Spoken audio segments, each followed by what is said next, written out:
네, 누가복음 말씀 107번째 시간으로 오늘도 하나님께서 본문 말씀을 통해 주시는 메시지를 함께 나누도록 하겠습니다.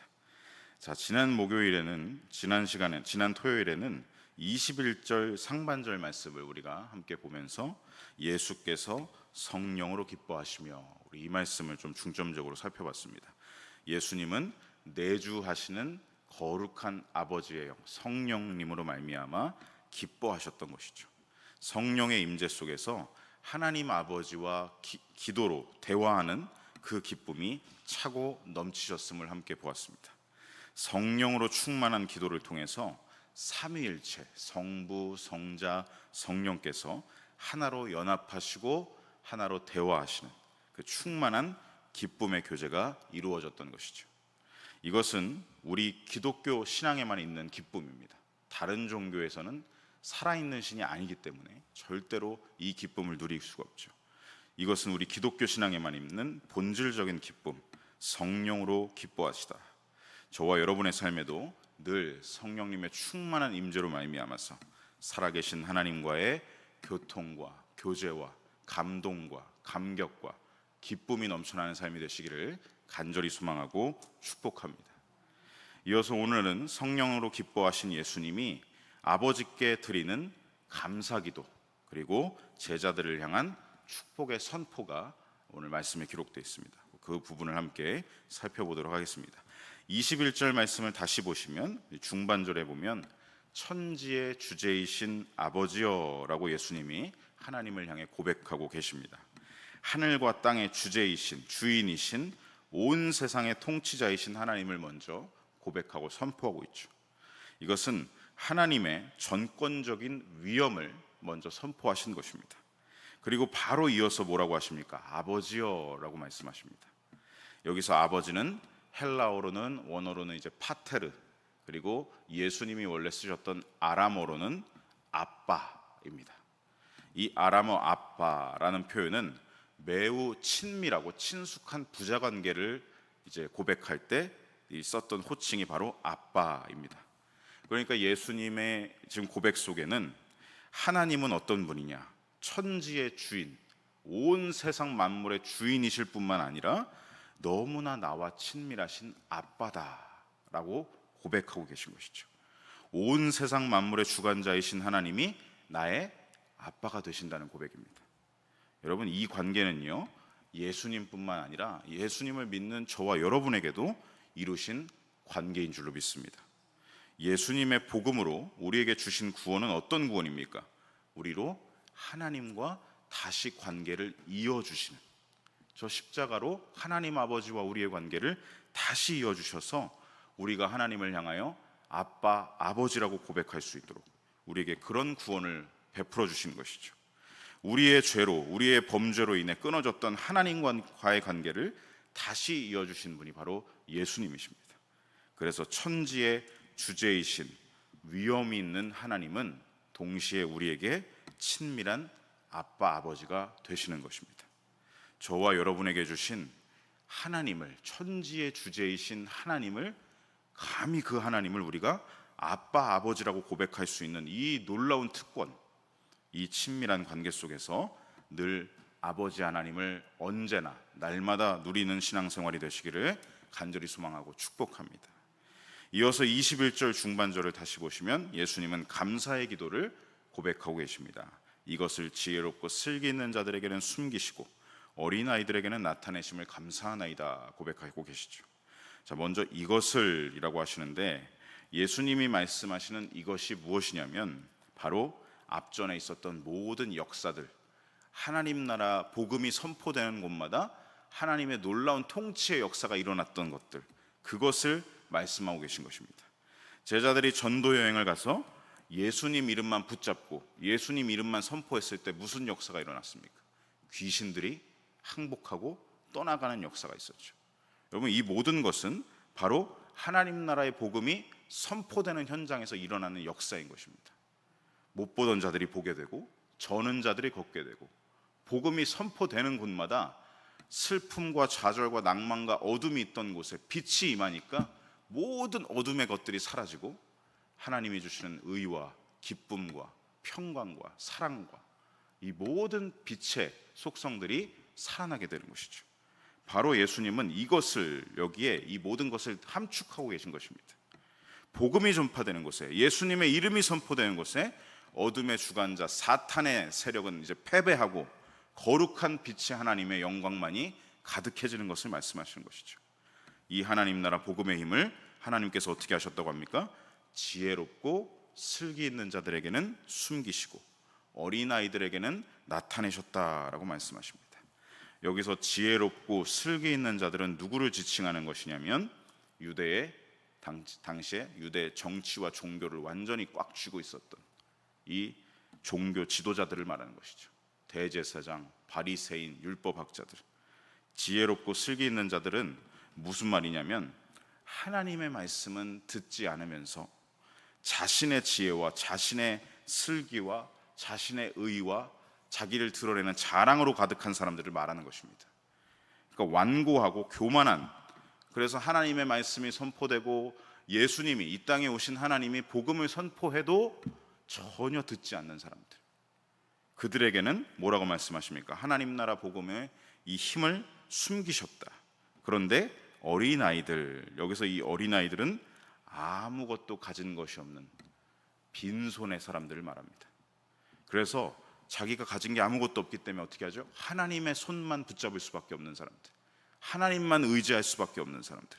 당시 예수님이 부르셨던 제자들이 하나같이 다 그러한 사람들이었습니다. 어린아이와 같이 스스로의 지혜도 없고 아무 능력도 없어서 하나님의 손만 간절히 붙잡는 자들, 하나님께서 그들에게는 하나님 나라 복음의 힘이 어떠한 것인지 무엇인지를 보여주셨다, 나타내셨다라고 지금 기도하고 계신 것이죠. 교만한 자에게는 복음의 힘을 숨기시고 겸손하고 하나님 앞에서 겸비한 자에게는 복음의 힘을 나타내셨다. 이것이 하나님의 뜻이다라고 기도하고 계십니다. 이 하나님의 뜻을 예수님이 하반절에 보면 올소이다라고 말씀하시죠. 전적으로 이 아버지의 뜻에 나는 동의하고 찬성합니다. 그것에 감사합니다 라고 고백하고 계신 것이죠. 당시 유대인들의 생각은 어떠했냐면요, 가장 하나님과 가까운 사람들이 누구냐, 하나님과 친밀한 사람들이 누구냐, 하나님의 뜻과 가까운 사람들은 늘 율법을 공부하고 연구하면서 이 가르치는 역할을 했던 율법학자와 바리새인들이 모든 유대인들 중에서 가장 하나님과 가깝다고 여겼습니다. 그런데 그들처럼 전문적인 율법 지식도 없고 공부하지도 않았고 전수 받지도 않았던, 하나님의 뜻을 알지 못한다고 생각했던 그냥 일반 아무것도 없는 그 평범한 사람들, 예수님이 말씀하고 계신 것이죠. 당시 가지고 있던 유대인들의 생각을 완전히 뒤집어 버리는 율법학자 바리새인들이 아니라 바로 이 어린아이와 같은 자들이 하나님과 하나님의 뜻과 가장 가까이에 있다는 이 반전의 기도를 예수님이 드리고 계신 것입니다. 오히려 어린아이처럼 아무것도 가진 것 없는, 지식도 지혜도 능력도 없는 자들에게, 그러나 아무것도 없기 때문에 전적으로 하나님만을 붙잡고 의존하고 예수님의 복음을 붙잡는 그들에게 하나님 나라 복음의 힘을 보여주신다. 이것이 바로 하나님의 기뻐하시는 뜻임을 예수님이 선포하면서 고백하고 계시는 것이죠. 이어지는 22절에서 예수님은 두 번째 감사기도를 올려드리고 계십니다. 맨 앞에 보시면 내 아버지께서 모든 것을 내게 주셨으니 라고 먼저 기도하고 계시죠. 여기서 말씀하시는 모든 것은 하나님으로부터 예수님이 부여받은, 예수님이 공생의 사역을 시작하시면서 이 회당에서 선포하셨던 그 말씀이죠. 하늘과 땅의 모든 권세를 부여받은 바로 그것을 여기 모든 것이라는 말에 함축하고 계십니다. 하나님의 뜻을 이 땅 가운데 실현하시는 분, 그 아들 예수님이시기 때문에 아버지의 모든 권세를 그대로 다 받으신 것이죠. 그러면서 중반절에 이렇게 기도하고 계십니다. 아버지 외에는 아들이 누구인지 아는 자가 없고, 아버지 외에는 아들이 누구인지 아는 자가 없다. 그러니까 이 말씀은 하나님 아버지와 아들 예수님 간의 상호적 관계를 말씀하고 계신 것입니다. 이 상호적인 관계는 너무나 친밀한 관계다. 아버지와 아들, 아들과 아버지가 서로를 정말 모든 것을 다 알고 있는 관계다. 하나도 빠짐없이 다 알고 있는 관계다라는 것을 고백하고 계신 것이죠. 여러분, 아버지와 아들은 지금 성부 아버지 하나님과 성자 예수님 하나님은 서로의 모든 의지를 알고 있습니다. 서로의 마음을 다 알고 계십니다. 서로의 뜻을 다 알고 계십니다. 한마디로 이것은 동상이몽이 아니라 일심동체셨다는 것이죠. 그러므로 어떻습니까? 하나님 아버지께서 우리 인류를 구원하시겠다는 그 열망, 그 의지, 그 마음, 그 뜻을 전부 다 아시고 그대로 그 뜻을 이 땅에서 실현하실 수 있는 분은 아들이신 예수님밖에 없다는 고백인 것이죠. 아버지와 하나이신 아들만이 하나님을 이 땅에 계시 보여주실 수 있는 것입니다. 드러내실 수 있는 것이죠. 이 말은 동시에 무슨 의미겠습니까?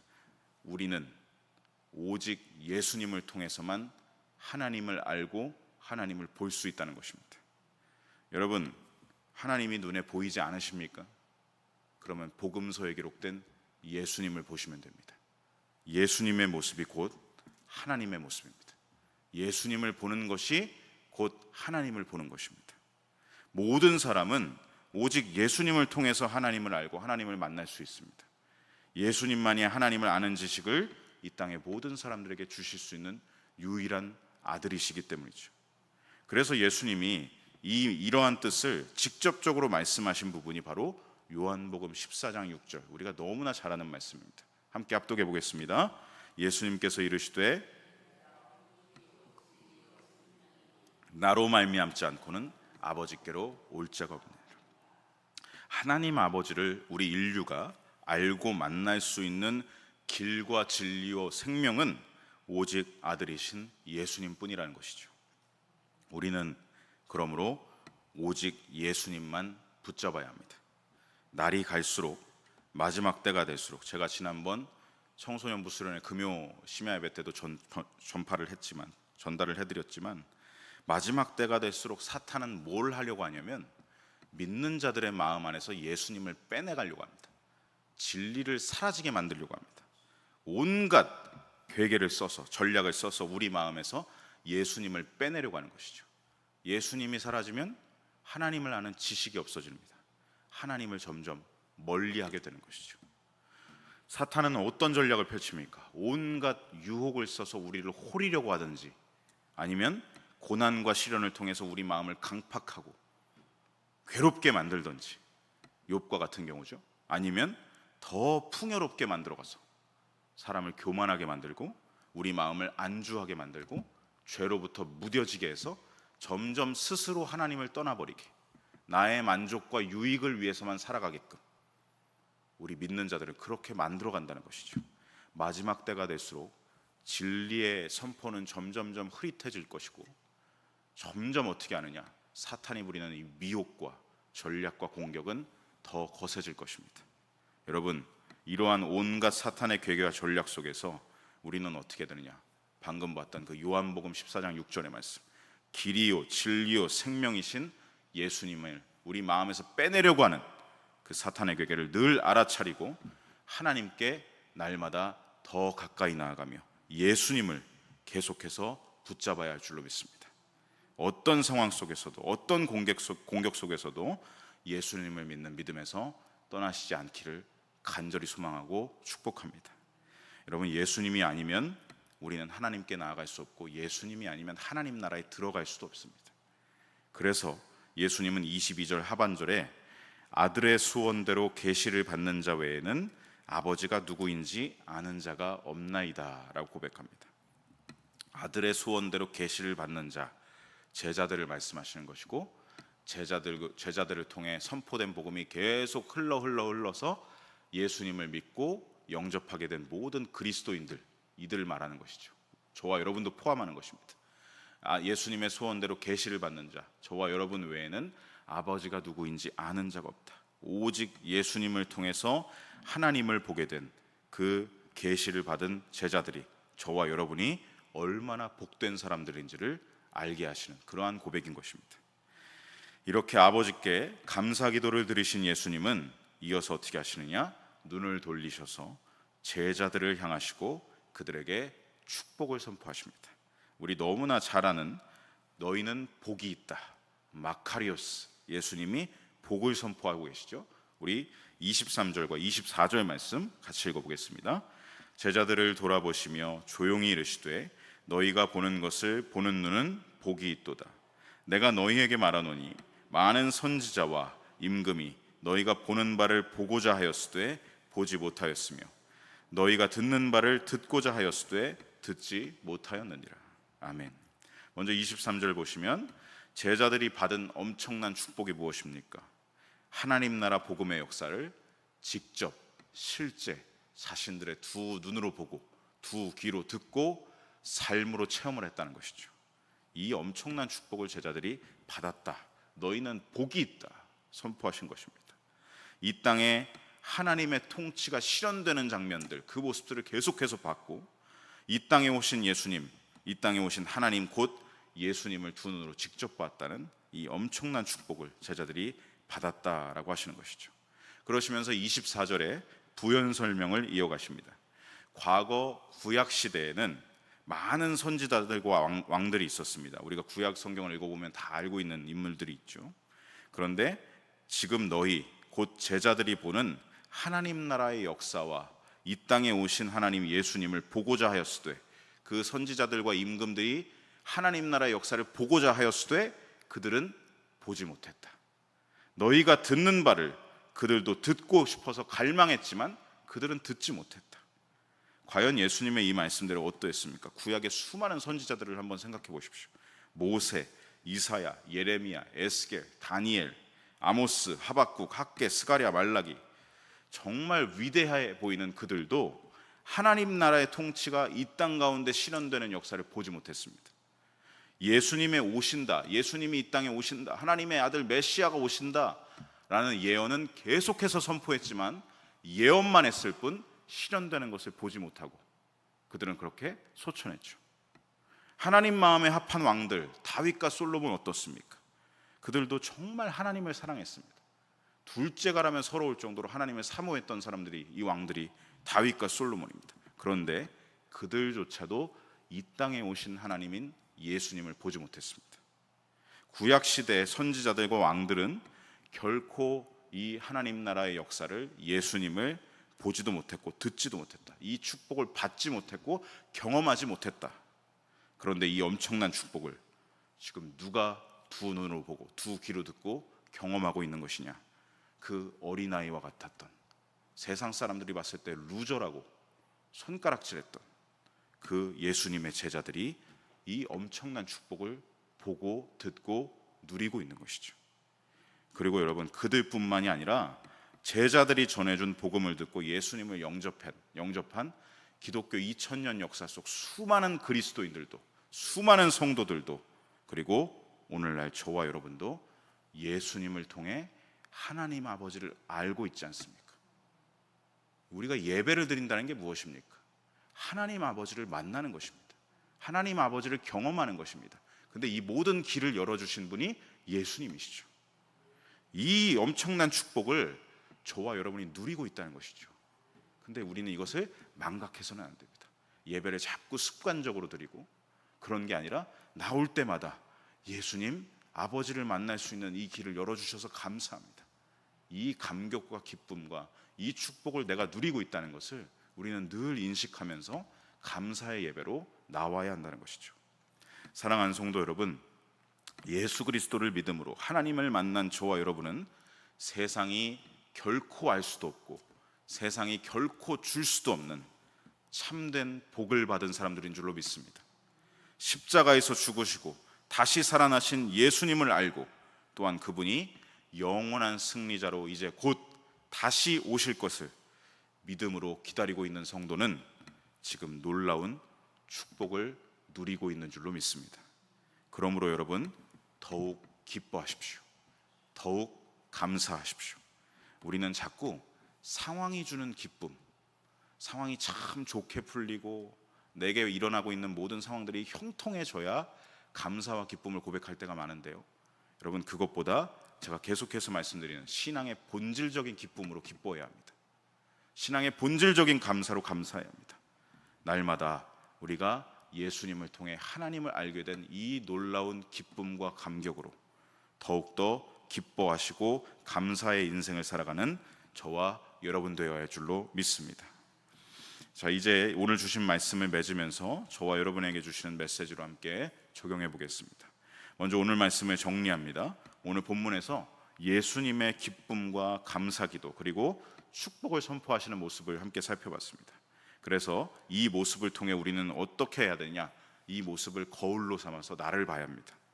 저와 여러분의 기쁨은 무엇인지, 감사는 무엇인지, 진정한 나에게 주신 축복이 무엇인지를 오늘 이 예수님의 모습과 기도를 통해서, 축복을 통해서 다시금 나를 돌아봐야 하는 것이죠. 성도 여러분, 질문 드려봅니다.